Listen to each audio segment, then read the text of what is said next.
Xitoy Tashqi ishlar ministrligi bayonot e'lon qilib, Amerika prezidenti Donald Trampning Sharqi Turkistonda Uyg'urlarga qartilgan besim siyosati sababidan Xitoy amaldorlarini jazolash talab qilingan qonun loyihasini tasdiqlaganligi qattiq inkos qaytardi.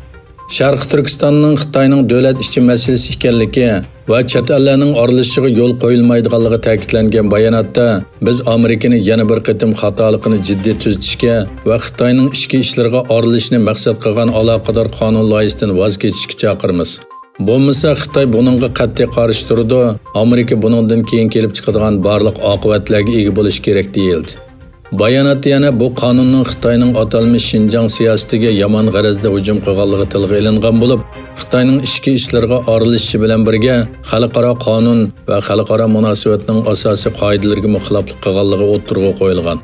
Trump oldingi kuni Xitoyning Sharqi Turkistondagi Uyg'ur va boshqa musulmonlarga qartilgan kishilik huquq dafsandichiligini ayblaydigan va bir qism Xitoy amaldorlariga jazo yurgizish tashabbus qilingan qonun loyihasiga imzo qo'ygan edi.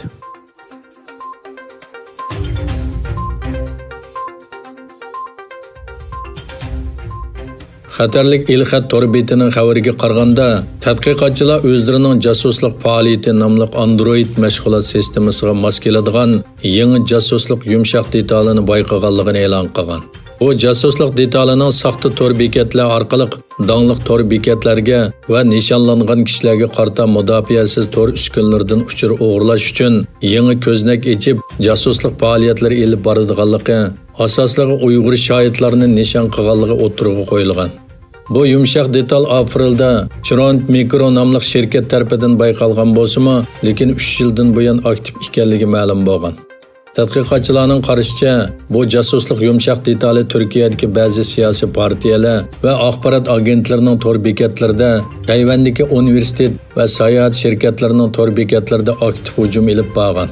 Shuning bilan birga muhojiratdagi Sharqi Turkiston tashkilotlari va faoliyatchilarining tor bekatlari, elxatlari va bloglarining har vaqt Xitoy manbalik tor hujumining nishoni bo'lganligi, Dunyo Uyg'ur qurultiyi va boshqa tor bekatlarning nurg'un qitim faolash holiga tushib qolganligi ta'kidlandi.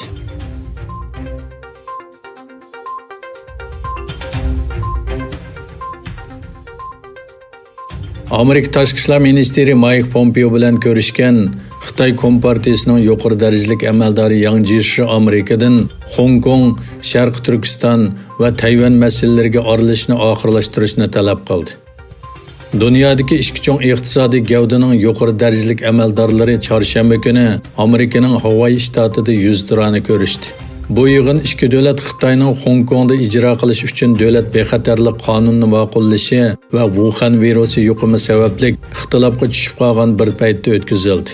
Xitoy diplomatiya ministrligining bayonotiga qaraganda, Yang Jiechi Washingtondan Hong Kong, Tayvan va Sharqi Turkistonga aralashishni oxirlashtirib, ikki davlat munosabatini yaxshilashga tirishishni talab qilgan. Amerika Tashqi ishlar ministrligining bayonotchisi Morgan Ortagus bayonotida Pompeoning ikki davlatning o'zaro munosabatini ta'kidlaganligi o'tirg'a qo'yildi.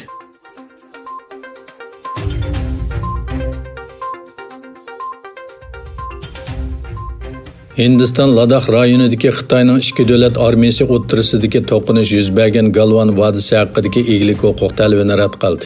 Hindiston Tashqi ishlar ministrligining bayonotchisi Anurag Srivastava Xitoyning talablarining mubolag'a va asossiz ekanligini bildirib, buning Hindiston va Xitoyning yuqori darajalik harbiy amaldorlarining ikki davlat chegarasidagi kun sari kuchayayotgan jiddiyligini pasaytirish uchun 6 iyundagi yig'inda ma'qul qilgan o'rtaq tonishga xilof ekanligini aytdi. Yana bir tarafdan Germaniya Tashqi ishlar ministri Heiko Maas Germaniya ovozining ziyoratini qabul qilganda Xitoy Hindiston chegarasidagi to'qinish to'g'risida to'xtaldi.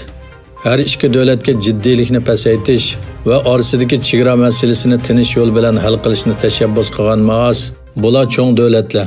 Agar ahvol haqiqiy harbiy jiddiylikka aylanib qolsa, yuz berishi mumkin bo'lgan ishlarni o'ylashni xohlamayman dedi.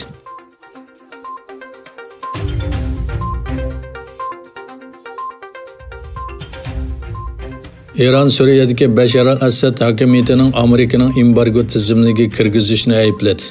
İran Tashqi ishlar ministerligining bayonotchisi Abbas Mosivi yozma bayonotida Amerikaning Qaysar Suriya fuqarolarini qo'g'dash qonuniga asosan Bashar al-Asad va uning ayoli qatorliq 39 nafar yuqori darajali Suriya amaldori va organni jazo tizimligiga kirgizishning xalqaro qonun va kishilik huquqqa qarshi ekanligini o'ttirg'i qo'ydi.